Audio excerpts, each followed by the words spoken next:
الحمد لله وكفى والصلاة والسلام على رسوله المصطفى أما بعد فأعوذ بالله من الشيطان الرجيم بسم الله الرحمن الرحيم فإن مع العسر يسرا إن مع العسر يسرا وقال تعالى في موضع آخر يا أيها الذين آمنوا استعينوا بالصبر والصلاة إن الله مع الصابرين وَلَنَبْلُوَنَّكُمْ بِشَيْءٍ مِّنَ الْخَوْفِ وَالْجُوعِ وَنَقْصٍ مِّنَ الْأَمْوَالِ وَالْأَنفُسِ وَالثَّمَرَاتِ وَبَشِّرِ الصَّابِرِينَ صدق الله العظيم اللهم صل على سيدنا محمد وعلى آل سيدنا محمد وبارك وسلم اللهم صل على سيدنا محمد وعلى آل سيدنا محمد وبارك وسلم اللهم صل على سيدنا محمد وعلى آل سيدنا محمد وبارك وسلم کچھ نہ کہنے سے بھی چھن جاتا ہے اعجاز سخن کچھ نہ کہنے سے بھی چھن جاتا ہے اعجاز سخن ظلم سہنے سے بھی ظالم کی مدد ہوتی ہے اللہ پاک سمجھنے کی توفیق عطا فرمائے محترم حضرات اللہ پاک کا بڑا احسان ہوا کہ اللہ پاک نے اس کی بارگاہ میں اس کی مسجد میں مجلس میں ہم سب کو جمع فرمایا ہے آپ زمانے پر نظر ڈالیں گے یہ زمانہ دور امتحان ہے یہ زمانہ دور امتحان ہے امتحان کی گھڑی میں اہل ایمان ہماری جو آج کی ٹاپک ہے وہ یہ ہے امتحان کی گھڑی میں اہل ایمان تو آج آپ خود غور سے دیکھ رہے ہیں اور آپ مشاہدہ کر رہے ہیں کہ کیسی کیسی حالات مسلمانوں پر آ رہے ہیں کہیں پر پھٹکے ہو رہے ہیں کہیں پر لٹک رہے ہیں کہیں پر جھٹک رہے ہیں پریشان ہو رہے ہیں تو یہ دور امتحان ہے مسلمانوں کا یہ دور امتحان ہے قربان جائے اللہ کے کلام پر 1450 سال پہلے جو قرآن نازل ہوا ایسا محسوس ہو رہا ہے اس آیت سے کہ ابھی جبرائیل علیہ السلام نے یہ آیت نازل کی یہ آیت کے پس منظر میں دیکھ لیجیے اللہ کیا کہتے ہیں کہ اللہ کہتے ہیں کہ میں مال دے کر بھی آزماؤں گا اور چھین کر بھی آزماؤں گا اللہ دیکھیے کیا کہتے ہیں وَلَنَبْلُوَنَّكُمْ بِشَيْءٍ مِّنَ الْخَوْفِ اللہ کہتے ہیں میں سب سے پہلے خوف سے تمہیں امتحان لوں گا تم پر خوف مسلط کروں گا شیطان کا خوف ابلیس کا خوف ظالم بادشاہ کا خوف حکومت کا خوف یہ تمام چیزوں کا خوف تم پر مسلط کروں گا اور پھر دیکھوں گا میرے بندے میرے ایمان پر میرے امتحان میں کامل ہوتے ہیں یا ناکام ہو جاتے ہیں سبحان اللہ وَلَنَبْلُوَنَّكُمْ بِشَيْءٍ مِّنَ الْخَوْفِ اللہ سب سے پہلے کہہ رہے ہیں دشمنوں کا خوف ہوگا حکومت کا خوف ہوگا ظالم بادشاہوں کا خوف ہوگا ان تمام حرص و ہوس کے فتنے کے زمانے میں اگر تم اللہ کے دین پر ڈٹے رہے جمے رہے تو سمجھ لینا کہ تم کامیاب ہو گئے لیکن اگر تمہارا ایمان ڈاوا ڈول ہو گیا تم اللہ کے گھر سے دور ہو گئے ایمان سے دور ہو گئے ہدایت سے دور ہو گئے تو خسرت دنیا والآخرہ دنیا میں بھی ناکام اور آخرت میں بھی ناکام ہو جاؤ گے تو سب سے پہلے اللہ ایمان والوں کو آزمائے گا خوف کے ذریعے سے کہیں پولیس نہ آ جائے گھر سے باہر نہیں نکل رہے کہیں یہ نہ آ جائے کہیں وہ نہ آ جائے سب سے پہلے خوف کے ذریعے سے اللہ امتحان لے گا اگر کوئی اس امتحان میں پاس ہو گیا جیسے پہلے انبیاء کرام کا امتحان لیا گیا ہے نا وَإِذِ ابْتَلَىٰ إِبْرَاهِيمَ رَبُّهُ بِكَلِمَاتٍ فَأَتَمَّهُنَّ قَالَ إِنِّي جَاعِلُكَ لِلنَّاسِ إِمَامًا قَالَ وَمِنْ ذُرِّيَّتِي قَالَ لَا يَنَالُ عَهْدِ الظَّالِمِينَ اللہ پاک کہتے ہیں کہ ہم نے ابراہیم علیہ السلام کا طرح سے امتحان لیا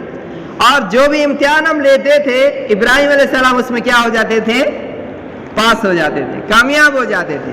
جب وہ امتحان میں پاس ہوتے تھے، کامیاب ہو جاتے تھے، تو اللہ پاک نے کہا کہ ہم اب آپ کو امام بنانے والے، مہتدا بنانے والے ہیں، آپ کو مقتدا بنانے والے ہیں، آپ کو امام بنانے والے ہیں، لوگ آپ کے طریقے پہ چلیں گے اور کامیاب ہو جائیں گے۔ تو اللہ نے امتحان انبیاء کا بھی لیا، صحابہ کا بھی لیا، تابعین کا بھی لیا، تابع تابعین کا بھی لیا، اور جو امتحان میں پاس ہو گیا، اللہ دنیا میں اور آخرت میں اللہ نے انہیں کامیاب کر دیا۔ تو سب سے پہلی چیز اللہ جس سے ہمارا امتحان لے گے وہ کیا ہے؟ کیا ہے وہ؟ خوف کے ذریعے سے، خوف کے ذریعے سے اللہ پاک کیا کریں گے؟ امتحان لیں گے۔ وَلَنَبْلُوَنَّكُمْ بِشَيْءٍ مِّنَ الْخَوْفِ، نمبر 1 کیسے امتحان لیں گے اللہ پاک؟ خوف سے۔ وَالْجُوعِ، اللہ پاک بھوک مری، اللہ پاک بارش کو کبھی تو روک لیں گے اور کبھی تو مسلادھار برسائیں گے۔ ہو رہا ہے کہ نہیں ہو رہا؟ تو اللہ پاک دوسرا امتحان لیں گے، والجوع، اللہ بھوک کے ذریعے سے غلے کو روک کر، بارش کو روک کر امتحان لیں گے۔ میرے بندے میری طرف آتے ہیں، ہم اس سے دور بھاگتے ہیں۔ میرے بندے میری بارگاہ کی طرف آہ و زاری کرتے ہیں، میرے سامنے سرو سجود ہوتے ہیں یا مجھ سے روح گردانی کرتے ہیں۔ اللہ پاک امتحان لیں گے۔ والجوع ونقص من الاموال والانفس والثمرات وبشر الصابرین، اللہ آگے کہہ رہے ونقص من الاموال، اللہ پاک مالوں میں نقصان کریں گے۔ مال میں کیا ہوگا؟ نقصان ہوگا اور ہو رہا ہے، مالوں میں نقصان ہوگا۔ ماشاءاللہ کسی کے گنے سوئے تو ابھی تک نہیں اٹھے، اور ماشاءاللہ کپاس والے بیچارے کھیت میں جانے کے لیے تیار نہیں، جنگل میں جانے کے لیے تیار نہیں۔ کہا کہ کیا کریں گے جنگل میں جا کے، جنگل میں تو منگل ہو گیا۔ وَنَقْصٍ مِّنَ الْأَمْوَالِ، اپنے دل سے نہیں، اللہ کہہ رہے ہیں مالوں میں کمی کروں گا، باغات میں نقصان لاؤں گا اور امتحان لوں گا۔ میرے بندے میری رسی کو مضبوطی سے تھامتے ہیں یا میرے گھر سے دور بھاگتے ہیں، میری حمد و ثنا کرتے ہیں یا میری شکایت کرتے ہیں۔ اللہ کہہ رہے وَنَقْصٍ مِّنَ الْأَمْوَالِ وَالْأَنفُسِ، اور ایک ایسی بیماری لائیں گے جس کی وجہ سے کثرت سے موت ہونے لگے گی۔ ہو رہی کیا نہیں ہو رہی ہے؟ کورونا پازیٹیو والانفس، اللہ کہہ رہے ہیں موت کثرت سے ہونے لگے گی۔ یہ بھی اللہ کی طرف سے کیا تھا؟ امتحان تھا، اور اللہ کی طرف سے عذاب بھی تھا۔ یہ اللہ کی طرف سے عذاب، جب بندے اللہ کی طرف سے کوئی عذاب آ جائے اور اس میں مذاق کرتے ہیں، جیسے یعنی مذاق اس کو بنا لیا گیا تھا، تو اللہ پاک نے ایسا اس کو خطرناک بنایا کہ کوئی کسی کو چھونے کے لیے تیار نہیں تھا، کوئی کسی کی بیمار کی عیادت کرنے کے لیے تیار نہیں تھا، کوئی ایک بھائی اگر بیمار ہے دوسرا بھائی اس کو ملنے کے لیے تیار نہیں تھا۔ اس سے بڑا اللہ کا عذاب کچھ ہو سکتا ہے کیا کہ ایک بھائی دوسرے بھائی سے ملنے کے لیے تیار نہیں تھا؟ تو اللہ کہہ رہے وَنَقْصٍ مِّنَ الْأَمْوَالِ وَالْأَنفُسِ وَالثَّمَرَاتِ، اللہ پھلوں کو، فروٹ کو اللہ پاک کم کر دیں گے، اللہ شارٹ مارکیٹ کر دیں گے، ہے نا، ریٹ اللہ بڑھا دیں گے، جس کی وجہ سے آج یہ بھی ہو رہا ہے نا، سبزی منڈی میں جائیے ریٹ کتنے بڑھ گئے ہے نا، اس کو اچھی طرح سے پیکٹ میں پیک کر کے دیا جا رہا، اور جو 10 روپے کی چیز آتی تھی آج سٹی سے آپ دیکھ لیجئے وہی چیز 50 روپے میں مل رہی ہے، وہی چیز 50 میں مل رہی ہے۔ تو یہ بھی اللہ کی طرف سے امتحان ہے، یہ بھی اللہ کی طرف سے امتحان ہے۔ وَبَشِّرِ الصَّابِرِينَ، اللہ پاک جس کا امتحان لے وہ امتحان میں کامیاب ہو جائے، وہ امتحان میں ڈٹا رہے اور کامیاب ہو جائے، اللہ کہتے وَبَشِّرِ الصَّابِرِينَ، ایسے امتحان میں کامیاب ہونے والے کے لیے، صبر کرنے والے کے لیے، ڈٹ جانے والے کے لیے خوشخبری ہے، دونوں جہاں کی اس کے لیے خوشخبری، اللہ سے کامیابی عطا کریں گے۔ تو یہ یاد رکھیے یہ دور آزمائش ہے، یہ دور آزمائش ہے۔ اب اتحاد کی جستجو کرو، اب اتحاد کی جستجو کرو، عبرت دے رہا ہے ہر نیا حادثہ، عبرت دے رہا ہے ہر نیا حادثہ، تم اپنی صفیں درست کر لو۔ اب دیکھو اللہ کی طرف سے کتنے امتحانات آ رہے ہیں، ہے نا؟ علماؤں پر انگلی اٹھائی جا رہی ہے۔ حضرت جی مولانا کلیم صدیقی صاحب دامت برکاتہم العالیہ، ہے نا، صرف یہ پیغام وہ لوگوں تک پہنچا رہے تھے کہ اے لوگوں، اللہ کو مانو، اللہ کی مانو، جنت کی طرف بلا رہے تھے، جہنم سے بچا رہے تھے۔ جو کام انبیاء کرام کیا کرتے ہیں، جو کام صحابہ کرام نے کیا، وہی کام وہ کر رہے تھے، لیکن ان پر ظلم اور ان پر الزام لگایا گیا اور ان کو قید کر دیا گیا۔ کیا کام کیا کرتے تھے؟ یعنی وہ زبردستی کسی کو اسلام میں داخل نہیں کیا کرتے تھے۔ جو کام خانقاہ والے کرتے ہیں، جو کام تبلیغ والے کرتے ہیں، جو کام مدارس والے کرتے ہیں، وہی کام وہ کر رہے تھے کہ بندوں کو اللہ کی بندگی کی طرف بلا رہے تھے، بندوں کو اللہ کی بندگی کی طرف بلا رہے تھے۔ لیکن آج ان پر کئی الزامات لگائے گئے اور ان کو جیل میں ڈالا گیا تھا۔ حق بات کہنے کی وجہ سے، حق عمل کرنے کی وجہ سے اگر جیل میں جانا پڑے تو یہ بھی پیارے نبی صلی اللہ علیہ وسلم کی سنت ہے، یہ بھی پیارے نبی صلی اللہ علیہ وسلم کی سنت ہے۔ تو یہ بھی امتحان ہے۔ آج ہمارے علماء کرام پر انگلی اٹھائی جا رہی ہے، مسلمانوں پر ظلم کیا جا رہا ہے، اور یہ حق بات ہے، جو لا الہ الا اللہ کہنے والا ہوگا اسی پر ظلم کیا جائے گا۔ ورنہ پتھر اسی درخت کو مارے جاتے ہیں جس پر کیا ہوتے ہیں؟ پھل ہوتے ہیں۔ پتھر اسی درخت پر مارے جاتے ہیں جس پر پھل ہوتے ہیں۔ کانٹے دار درخت پر کوئی پتھر نہیں مارتا، اگر کوئی مارتا ہوگا تو اس کو پونا ہاسپٹل میں لے جانا ہوگا۔ تو مسلمانوں پر انگلی اٹھائی جا رہی ہے، مسلمان ائمہ، مسلمانوں کے ائمہ پر، رہبروں پر، مقتدا پر، اماموں پر انگلی اٹھائی جا رہی ہے، کیونکہ وہ حق بات کہنے والے ہیں، حق عمل کرنے والے ہیں۔ اس کا مطلب یہ ہے کہ وہ جنت کی طرف لے کر جانے والے ہیں۔ اگر وہ حق پر نہ ہوتے تو کوئی ان پر انگلی نہ اٹھاتا، کوئی انگلی ان پر نہیں اٹھاتا۔ ہمارے رہبر، ہمارے علماء کھڑے ہوئے ہیں اور احتجاج کر رہے ہیں۔ آج ایک تاریخ ہے، پورا مراٹھواڑہ آج بند کیا گیا تھا کہ یہ بتلانے کے لیے کہ ہم حضرت مولانا کلیم صدیقی صاحب کے ساتھ ہیں، ہے نا، یہ بتلانے کے لیے۔ لیکن آج ہمیں پتہ ہی نہیں ہے کہ چلو جان دو، یو پی کا واقعہ اپنے کو کیا لینا اور کیا دینا۔ لیکن مسلمانوں، چاہے واقعہ کہیں کا بھی ہو، ہمارا وہ رہبر ہے، ہمارا گائیڈ ہے، ہمارا مقتدا ہے۔ اگر آج ہم ان کے لیے نہیں کھڑے ہوں گے، آج ان کے لیے آواز نہیں اٹھائیں گے، ایک وقت آئے گا کہ آج ہمارے ساتھ بھی وہی کیا جائے گا، وہی کیا جائے گا۔ اس لیے یہ دور امتحان ہے، اس میں اختلافات سے نہیں چلنا ہے، اس میں اتحاد و اتفاق سے ہمیں چلنا ہے۔ یہ دور آزمائش ہے۔ اب اتحاد کی جستجو کرو، اتحاد ملنے جلنے کی جستجو کرو۔ عبرت دے رہا ہے ہر نیا حادثہ۔ عبرت ہو رہی ہے نہیں ہو رہی ہے؟ عبرت دے رہا ہے ہر نیا حادثہ، تم اپنی صفیں اب درست کر لو۔ اب ہمیں ایک صف میں کھڑا ہونا ہے، ایک پلیٹ فارم پر آنا ہے، ایک اتحاد اتفاق کو مثال بنانا ہے اور دشمنوں کے خلاف آواز اٹھانا ہے۔ جیسے میں نے پہلے شعر کہا تھا کہ ظلم سہنے سے بھی ظالم کی مدد ہوتی ہے۔ چلو خاموش رہو، اپنے کو کیا ہے، صبر کرو صبر کرو صبر کرو۔ پیارے نبی صلی اللہ علیہ وسلم نے اور صحابہ کرام نے بھی مکہ کی زندگی میں تو صبر کیا۔ یا ایھا الذین آمنوا استعینوا بالصبر والصلاۃ ان اللہ مع الصابرین، کہ اے ایمان والو اللہ سے مدد طلب کرو نماز کے ذریعے سے اور صبر کے ذریعے سے۔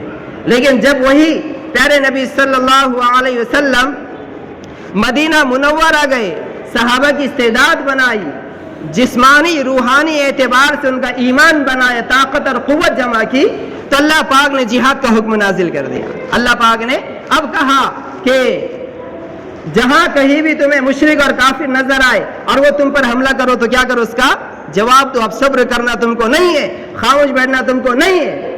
ظلم سہنے سے بھی ظالم کی مدد ہوتی ہے۔ تو آج ہم کب تک ظلم سہیں گے، کب تک ظلم برداشت کریں گے؟ کیا قبر میں جانے تک ظلم برداشت کریں گے؟ کیا قبر میں جانے تک ان کے فیصلوں کو ہم ماننے کے لیے تیار ہو جائیں گے؟ ہماری مسجدوں کو بند کیا جاتا، ہمارے طلاق جو شرعی قانون ہے، اگر شوہر اور بیوی کی نہیں جم رہی ہے، پھانسی لینے سے بہتر طلاق دینا ہے یا نہیں ہے؟ آگ میں جل کر خودکشی کرنا، سوسائڈ کرنا، اس سے بہتر طلاق دینا ہے یا نہیں ہے؟ شریعت نے کب بنایا ہے؟ احل ابغض الاعمال الى اللہ الطلاق، طلاق کو کب کہا گیا ہے؟ آج اس کو ایشو بنایا جاتا ہے کہ مسلمان بیچاری بیوی پر ظلم کر کے اس کو طلاق دیا جاتا ہے۔ ارے وہ کب ہے بھائی؟ جب شوہر اور بیوی کی نہیں جم رہی ہے، معاملہ یہاں تک آ گیا ہے کہ دونوں میں سے کوئی مرنے کے لیے تیار ہو گیا ہے، اس وقت کے لیے ہے وہ کہ دونوں کیا کرو، آپس میں جدا ہو جاؤ، جدا ہو جائے۔ اگر نہیں جم رہا ہے تو جدا ہو جائے۔ غیروں کی طرح ہمارا اسلام نہیں سکھاتا ہے کہ بہانہ بتلا کر بیوی کو جلا دیا جائے۔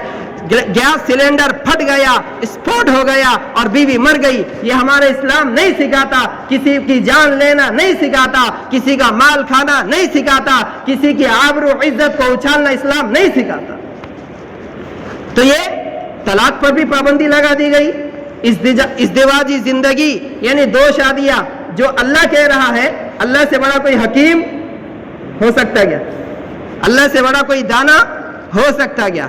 اللہ سے بڑا، اللہ سے زیادہ عقل کس کو ہو سکتی ہے کیا؟ جو اللہ کہہ رہا ہے فَانْكِحُوا مَا طَابَ لَكُم مِّنَ النِّسَاءِ مَثْنَىٰ وَثُلَاثَ وَرُبَاعَ، جو اللہ کہہ رہا ہے اگر اللہ نے تمہیں طاقت دی ہے، قوت دی ہے، صلاحیت دی ہے، بیوی کا نان و نفقہ تم لے سکتے ہو، اس کے پورے حقوق ادا کر سکتے ہو، تو 2 شادیاں کرو، 3 شادیاں کرو، 4 شادیاں کرو۔ لیکن آج شادیوں پر بھی پابندی لگا دی گئی، آج شادیوں پر بھی پابندی لگا دی۔ اگر کوئی عورت اپنے شوہر کے خلاف کیس درج کرے کہ میرا شوہر دوسری شادی کر رہا ہے، تو اس پر کیس لاگو ہو جاتی ہے۔ یہ اسلام کے خلاف ان کے قوانین آ رہے ہیں، یہ اسلام کے خلاف ان کے فیصلے آ رہے ہیں، اور ہم ہاتھ پر ہاتھ دھرے بیٹھے ہوئے کہ اس نے ایسا کیا، اس نے ویسا کیا، اس نے ایسا کیا، اس نے ویسا کیا۔ اگر ہم آپس میں اتنے اختلافات کرتے رہیں گے، یاد رکھو وہ دن دور نہیں ہے کہ غیر تو مسلط ہوئے ہی ہوئے، لیکن غیر ہمارے اسلام کو ہم سے چھین لیں گے، ہماری مسجدوں کو ہم سے دور کر دیں گے۔ تالے لگ گئے تھے، اس لیے ابھی بھی ہوش کے ناخن ہم لے، ہے نا، ہمارے پیشانی پر بل نہیں پڑ رہے۔ آج علماء کرام کو گرفتار کیا جا رہا ہے، ان پر انگلی اٹھائی جا رہی ہے نا، شریعت میں مداخلت کی جا رہی ہے، لیکن آج ہم ہوش میں آنے کو تیار نہیں ہے۔ ابھی ہوش میں نہیں آئیں گے تو کب آئیں گے؟ ابھی ہوش میں نہیں آئیں گے تو کب آئیں گے ہوش میں؟ اس لیے آج اس بات کی ضرورت ہے، آج اس بات کی ضرورت ہے کہ جہاں پر علماء کرام کھڑے ہوئے ہیں، جہاں پر ہمارے رہبر، ہمارے گائیڈ جو کہنے کو کہہ رہے ہیں، جو کرنے کو کہہ رہے ہیں، ہم ان کی بات کو سنیں، ان کی بات کو فالو کریں۔ وہ جس پلیٹ فارم پر ہمیں کھڑے کر رہے ہیں، اس پلیٹ فارم پر آئے اور ان کے ساتھ چلنے کی کوشش کریں، ان کے آواز میں آواز ملائے، ان کے آواز پر لبیک کہیں۔ آج اگر کوئی یہ ماننے سے انکار کرتا ہے کہ جنت اور جہنم ہے یا نہیں ہے، اگر اس میں شک بھی کرتا ہے تو اس کو لا الہ الا اللہ پڑھنا واجب ہے۔ تو حضرت مولانا کلیم صاحب کس بات کی دعوت دے رہے تھے؟ وہ تو یہی کہہ رہے تھے کہ جنت الجنت حق والنار حق ولقاؤک حق۔ وہ تو یہی دعوت دے رہے تھے کہ جنت حق ہے، جہنم حق ہے، مانو گے تو جنت میں جاؤ گے، نہیں مانو گے تو جہنم میں جاؤ گے، یہی تو وہ کہہ رہے تھے۔ لیکن اسی بات کو ایشو بنایا گیا اور ان پہ ظلم اور ان پہ الزام لگایا گیا اور ان کو قید خانے کے پیچھے ڈالا گیا تھا، ان کو قید خانے کے پیچھے ڈالا گیا۔ آج اکثر مسلمانوں کو معلوم ہی نہیں، اس کا علم ہی نہیں کہ جو حق پر ہے ان کے ساتھ یہ کیا جا رہا ہے۔ یاد رکھو، اگر ہم ان کا ساتھ نہیں دیں گے، جس طرح ہو سکے دینے کی کوشش کریں، جہاں پر احتجاج ہو رہا ہے وہاں پر جائے، اپنے آپ کو شامل کریں، جس طرح ابراہیم علیہ السلام کو آگ میں ڈالا گیا، ایک چڑیا اپنے چونچ میں پانی کا قطرہ لے کر اس آگ کو بجھانے کی کوشش کر رہی ہے۔ سوچو وہ آگ بجھ سکتی ہے کیا؟ وہ آگ نہیں بجھ سکتی. اسی طرح ہم اتنے بڑی چیز تو نہیں کر سکتے جس کی وجہ سے بڑے بڑے فتنے دب جائے، لیکن کوشش تو کر سکتے ہیں نا، کوشش تو کر سکتے ہیں. اس لیے جہاں جہاں فتنے ابھر رہے ہیں ہم یہ کوشش کریں کہ اس فتنے کو دبانے کی کوشش کریں، نہ کہ اس کو ابھارنے کی کوشش کریں، نہ کہ اس کو ابھارنے کی کوشش کریں. اس لیے جو ہمارا آج کی جو ٹاپک ہے وہ یہی ہے کہ یہ دور امتحان ہے. یہ دور امتحان ہے. آج اختلافات کے ساتھ نہیں، اتحاد کے ساتھ ہمیں رہنا ہے، آپس میں مل جل کر رہنا ہے. آج اگر ہم اختلافات کے ساتھ زندگی گزاریں گے، قسم ہے رب کائنات کی، ہم کہیں کے نہیں رہیں گے. ہم کہیں کے نہیں رہیں گے. ایک دیہات کا واقعہ ہے، یہیں پر کسی کا انتقال ہوا تھا قبرستان میں. وہ بندہ، اللہ کا بندہ، واقعہ سنا رہا تھا کہ کہا کہ ایک مسلمان کی جگہ تھی، وہاں پر اس نے کچھ نہیں کیا.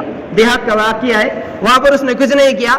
غیر نے پھر وہاں پر تھوڑا سا اپنا شیر پتھر تھوڑے آگے بڑھائے، پھر تھوڑے آگے بڑھائے، پھر تھوڑے آگے بڑھائے. اب جب اس سے کہا جا رہا ہے کہ وہ ہماری جگہ ہے تو وہ کہتا ہے نہیں یہ میرے باپ دادا کی جگہ ہے، میرے باپ دادا کی جگہ ہے. تو اس اللہ کے بندے نے بہت پیاری بات کہا کہ اس غیر کی کوئی غلطی نہیں ہے، غلطی مسلمان کی ہے. دروازہ کھلا نہیں رکھنا تھا، کتا اندر کیوں آیا ہوتا؟ دروازہ اگر کھلا نہ ہوا ہوتا تو کتا اندر آیا ہی نہیں ہوتا. آج ہم نے غیروں کو مہلت دی ہے. آج اپنے آپ میں ہم اتنے الجھے ہوئے ہیں کہ غیر ہم پر ظلم کر رہے ہیں، ہم پر دبدبا ڈال رہے ہیں، ہماری آواز کو پست کر رہے ہیں، لیکن آج ہم آواز اٹھانے کو تیار نہیں ہیں. اس لیے آج کے دور کو سمجھنے کی کوشش کرے. یہ دور امتحان ہے، امتحان کا زمانہ ہے. اس لیے دو چیزیں بتلایا ہوں آج کی جو ٹاپک ہے اس اعتبار سے کہ اگر کہیں پر اللہ کے نیک بندوں پر انگلی اٹھ رہی ہے اور کچھ لوگ کھڑے ہوئے ہیں ان کی مدد کے لیے، تو ہم بھی کھڑے ہونے کی کوشش کریں. ایک بات یہ، اور دوسری بات یہ کہ اللہ پاک امتحان لیتا ہے بندوں کا، مال دے کر، اولاد دے کر، جائیداد دے کر، کھیتی باڑی دے کر، بہت ساری نعمتیں دے کر اللہ امتحان لیتا ہے کہ اس کو کیسے استعمال کرتا ہے. جائز طریقے سے استعمال کرتا ہے یا ناجائز طریقے سے استعمال کرتا ہے، حلال طریقے سے استعمال کرتا ہے یا حرام طریقے سے استعمال کرتا ہے، ظلم کرتا ہے یا انصاف کرتا ہے. اللہ کیا کرتے ہیں؟ امتحان لیتے ہیں. اللہ دوسرے طریقے سے امتحان لیتے ہیں. اللہ پاک مال بھی لے لیتے ہیں، اللہ جانوں کو بھی لے لیتے ہیں، اللہ اولاد کو بھی لے لیتے ہیں، اللہ جائیداد کو بھی چھین لیتے ہیں. پھر اللہ امتحان لیتے ہیں. اب کس کی طرف یہ دوڑ لگاتا ہے؟ اب کس سے رجوع کرتا ہے؟ اب کس کے سامنے ہاتھ اٹھاتا ہے؟ اب کس کے سامنے سر بہ سجود ہوتا ہے؟ اس کے لیے دو چیزیں یاد رکھے. اللہ نے دیا ہے تو حق کام میں لگانے کی کوشش کرے، اور جہاں کہیں بھی نیک لوگوں پر، ہمارے علماء پر اگر انگلی اٹھ رہی ہے تو ان کی مدد کرنے کی ہم کوشش کریں. جس اعتبار سے ہم کر سکتے ہو وہ اس اعتبار سے مدد کرنے کی کوشش کرے. اللہ پاک سے دعا ہے، اللہ پاک جو باتیں کہی گئی ہے، سنی گئی ہے، ہم سب کو اس پر عمل کرنے کی توفیق عطا فرمائے. آمین. وآخر دعوانا ان الحمد للہ رب العالمین.